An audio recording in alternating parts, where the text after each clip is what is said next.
ഇന്ന് ഞാൻ നമ്മുടെ ഷോപ്പിലാണുള്ളത്. ഞാൻ മാവേലിക്കരയിൽ ഒരു കസ്റ്റമൈസ്ഡ് ഗിഫ്റ്റിൻ്റെ ഷോപ്പ് മാവേലിക്കര താഴക്കരയിൽ ഓപ്പൺ ചെയ്തിട്ടുണ്ട്. അപ്പോൾ നിങ്ങൾക്ക് കസ്റ്റമൈസ്ഡ് ആയിട്ട് ഗിഫ്റ്റ് എന്തെങ്കിലും വേണമെങ്കിൽ നമുക്ക് ഓർഡർ തരാവുന്നതാണ്. അപ്പോൾ നമുക്കിന്ന് ഫ്ലിപ്കാർട്ടിൽ നിന്ന് കിട്ടിയ കാർമസിയുടെ facial hair removal combo set ഒന്ന് അൺബോക്സ് ചെയ്ത് നോക്കാം.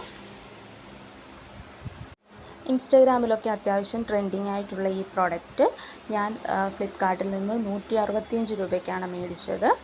ഇതിൽ ഹെയർ റിമൂവ് ചെയ്യുന്നതും ഫേഷ്യൽ ഹെയർ റിമൂവ് ചെയ്യുന്നതിനും ഐബ്രോ ഷേപ്പ് ചെയ്യുന്നതിനും 2 ബ്ലേഡുകളുണ്ട്. അത്യാവശ്യം നല്ല ക്വാളിറ്റി പ്രോഡക്റ്റായിട്ടാണ് തോന്നിയത്.